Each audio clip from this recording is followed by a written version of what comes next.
네, 목이 뻣뻣한 백성입니다. 어려서부터 운동을 한 저는 그 방면으로 유명한 중고등학교에 진학했습니다. 부모님은 가족 우상과 기복 신앙으로 장남이 잘 돼야 가정이 화목하다고 늘 말씀하셨습니다. 저는 어려서 교회를 다녔지만 거의 불신자에 가까워 무조건 열심히만 하면 꿈을 이룰 수 있다는 세상 가치관으로 살았습니다. 노력하면 안 되는 것이 없다며 하나님이 아닌 인정 우상과 성공 우상을 만들려고 노력했습니다. 저보다 운동을 못하는 사람들을 무시하며 살던 저는 부상으로 더 이상 운동을 할 수 없게 되자 세상에서 더욱더 성공하려고 바라겠습니다. 운동으로 이루지 못한 성공과 부를 직장에서 이루어 보고자 밤낮으로 수고했고 음란과 쾌락을 즐기면서 하나님의 선하심을 믿기보다 문제 해결을 위해 노력했습니다. 하지만 그 결과는 1년간의 무보수 직장생활 그리고 아내 몰래 지게 된 카드 빚이었습니다. 인생은 한방이라는 허황된 생각으로 빚지기를 무서워하지 않고 계속 빚을 늘려갔고 빚과 보증으로 아내와의 관계는 돌이킬 수 없는 심각한 상태에 이르렀습니다. 부부간의 신뢰가 깨져 결국 이혼 위기에 처하게 되었지만 그럼에도 아내는 끝까지 말씀을 붙잡았습니다. 그 덕분에 저는 아내의 권유에 따라 큐티하는 교회 공동체에 속할 수 있었습니다. 하나님이 모세에게 이스라엘 백성의 부패함을 알려주셨듯이 저희 부부가 처음 교회 소그룹 모임에 참석한 날 아내는 저의 부패함을 공동체에 알렸습니다.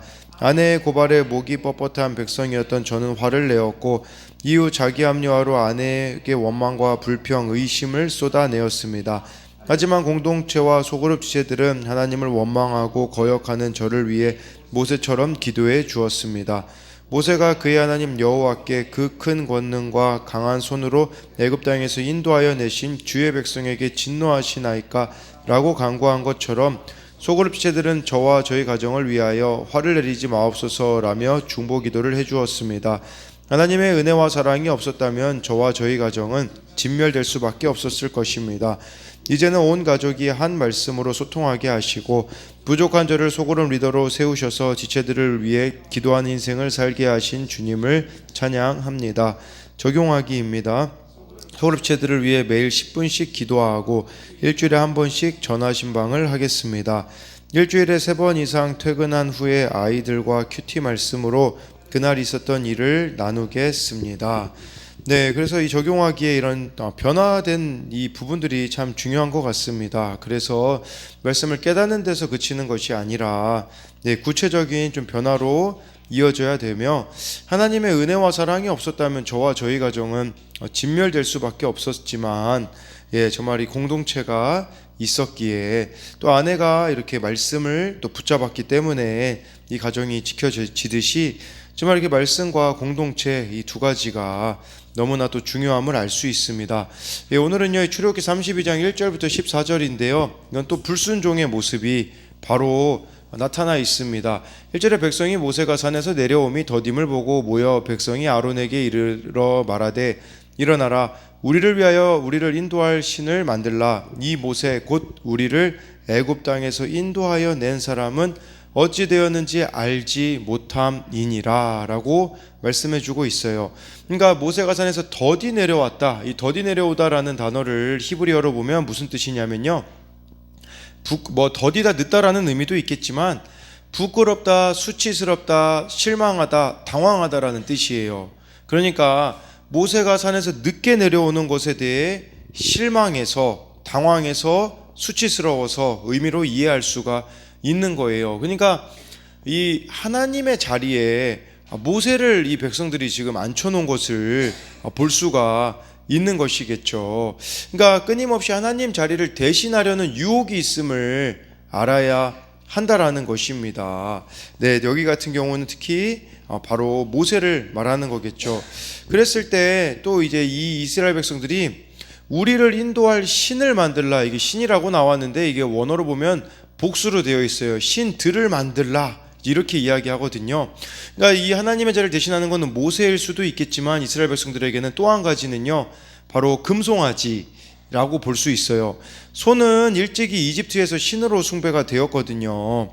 근데 이스라엘 백성이 이 송아지 숭배는 이집트에서 배운 거라고 할 수가 있습니다. 그러니까 우리 안에 이미 이 죄의 본성, 또 내가 무너졌던 그 죄의 영역은요, 언제든지 다시 드러날 수 있다라는 것을 이 말씀을 통해 보아야 한다라는 것이죠. 그래서 1절에 대한 적용 질문은 수치스러워서 실망해서 하나님을 떠나려고 하고 있지는 않습니까? 내가 하나님보다 더 따르고 열광하고 있는 사람은 누구입니까? 그러니까 뭐 하나님께 직접 물어보지 않고 하나님하고 뭐 친밀한 사람들에게 거기에 더 의지하는 사람들이 있겠죠. 또 나에게 하나님의 자리를 대신하려는 것은 무엇이 있습니까? 2절에 아론이 그들에게 이르되 너희의 아내와 자녀의 귀에서 금고리를 빼어 내게로 가져오라. 이 금고리는요, 하나님이 이스라엘 백성에게 은혜를 입혀주셔서 출애굽할 때 애굽 사람에게 거저받게 하셨거든요. 근데 이것은 하나님을 위한 그 성막을 짓는데 또 사용해야 되는 것인데 이들은 우상 제작에 이 금고리를 사용하고 있다라는 것입니다. 근데 이 모습을 아내와 자녀들이 그 귀에서 금고리를 빼왔으니 이 모습을 보지 않았겠습니까? 정말 이 영적 타락, 이 어떻게 보면 지금 막 아론에게 와서 부탁하는 사람들은 남자들이었겠죠. 그러니까 그 믿음의 가장의 그런 잘못된 결정이 아내와 자녀들에게까지도 본을 보여주지 못하는 모습을 아내와 자녀들이 지금 다 보고 있는 거 아니겠습니까? 그래서 2절에 대한 적용 질문은 하나님이 나에게 허락하신 것을 하나님을 위해서가 아니라 다른 것에 여러분들이 사용하고 있는 것은 무엇이 있습니까? 3, 4절에요. 모든 백성이 그 귀에서 금고리를 빼어 아론에게로 가져가매 아론이 그들의 손에서 금고리를 받아 부어서 조각칼로 새겨 송아지 형상을 만드니 그들이 말하되 이스라엘아 이는 너희를 애굽 땅에서 인도하여 낸 너희의 신이로다 하는지라 라고 해가지고요, 아론이 조각하는 이 칼로 송아지 형상을 만들었대요. 이것은 분명한 목적을 가지고 우상을 만들었다라는 것이고요. 또 여기서 나와 있는 이 신, 너희의 신이로다 라는 이 단어가 신들이라고 나와 있어요. 그러니까 우상숭배의 특징은요, 섬기는 신들이 많을수록 평안과 안전을 더 잘 보장해 준다라고 여겼다라는 거겠죠. 근데 여러분, 이 황금 송아지 크기가 얼마나 했을까요? 가나안 일대의 이 청동 송아지상은요, 한결같이 불과 20cm 정도의 크기였다고 해요. 그렇기 때문에 여기서 말하는 이 금송아지 형상도 20cm 정도밖에 되지 않았을 겁니다. 근데 이걸 통해서 우리가 알 수 있는 것은 우상이라는 것은 그렇게 큰 걸로 오는 게 아니라는 거예요. 여러분 창세기에 보면 그 야곱의 아내 중에 라헬이 드라빔 우상을 가지고 갔잖아요. 드라빔 우상은요, 손바닥만한 겁니다. 그러니까 이 우상이라는 게 큰 걸로 우리가 무너지는 게 아니에요. 작은 것에서 무너진다라는 것을 봐야 하는 것이겠죠. 그래서 4절에 대한 적용 질문은 하나님보다 사람을 두려워해서 금송아지 섬기는 일에 앞장선 일은 없나요? 이것은 아론이 금송아지를 만든 거라고 볼 수가 있는 거겠죠. 5절에 아론이 보고 그 앞에 제단을 쌓고 이에 아론이 공포하여 이르되 내일은 여호와의 절일이니라 하니, 아니 금송아지 만든 것도 모자라서 자기 마음대로 하나님의 절기를 지금 만들고 있는 아론의 이런 모습, 왜 그럴까요? 제가 봤을 때는 모세는 40년간 연단의 시간이 있었지만 아론은 그런 시간이 없었거든요. 그러니까 우리가 정말 밑바닥을 찍고 거기서 하나님 만난 사람과 이 지금 아론의 모습은 다를 수밖에 없는 거겠죠. 아마 아론은 나중에 그 나답과 아비후가 다른 불을 들여서 죽고 나서야 그제서야 하나님을 또 바르게 섬기지 않았을까. 어떻게 보면 고난 없는 신앙은 아론의 모습과 같을 수도 있다라는 것이에요. 그리고 지금 자기 멋대로 하나님의 절기를 정하고 있잖아요. 이 절기는 하나님의 시간표인데 불법적인 제단을 만들고 불법적인 절기를 지정하고 있는 이 아론의 모습을 통해서 여러분, 우리가 우상숭배적인 삶을 산다면 내가 있는 공간, 그 제단이 공간으로 생각한다면 내가 있는 공간, 내가 있는 이 시간들을 더럽힐 수 있다라는 거예요. 그러니까 나의 불순종이 이렇게 될 수 있는 거겠죠. 5절에 대한 적용 질문은 나의 불순종으로 인하여 내가 주인이 되어서 살아감으로 더럽혀지고 있는 공간과 시간은 무엇이 있습니까? 6절에 이튿날 그들이 일찍이 일어나 번제를 드리며 화목제를 드리고 백성이 앉아서 먹고 마시며 일어나서 뛰놀더라. 겉으로 보면요, 예배 드리는 것 같죠. 번제도 드리고 화목제도 드리고. 근데요, 여기서 일어나서 뛰놀더라, 이 뛰놀더라라는 말에는 음란을 행하다라는 말도 포함이 되어져 있고요. 이것은 고린도전서 10장 7, 8절을 보면 여기서 이것은 음행이라고까지도 나와 있기 때문에 아마 이때 했던 이 종교 행위는 떠들썩한 음란 행위가 수반되었을 거예요. 그러니까 우리가 또 한 가지 생각해야 되는 것은 예배를 드리는데 삶이 바뀌고 있지 않다면 금송아지 숭배와 똑같은 겁니다. 이 6절에 지금 예배의 모습은 갖추고 있잖아요. 겉으로는 금고리도 빼주는 헌신도 있고, 우리로 말하자면 헌금도 드리고, 아침에 또 일찍 일어났다고 6절에 나와 있잖아요. 일찍 일어나고 열정이 넘쳐 보이지만 속은 탐욕과 악독으로 가득해 내 필요를 채우려고 하고 있는 것. 그렇기 때문에요, 하나님이 원하시는 것은 어떤 열정적이고 열광적인 이런 것보다도 하나님의 선하심을 믿으며 하나님 앞에 정직하게 살아가는 것을 말씀해 주는 거예요. 6절에 대한 적용 질문은 신앙생활과 예배가 나의 삶을 바꾸고 있습니까? 하나님을 믿으며 매일의 말씀과 기도로 삶을 살아가나요? 아니면 문제 해결만을 위해 기복적으로 열심의 우상을 만들고 있지는 않습니까? 7, 8절에 여호와께서 모세에게 이르시되 너는 내려가라 내가 애굽 땅에서 인도하여 낸 내 백성이 부패하였도다.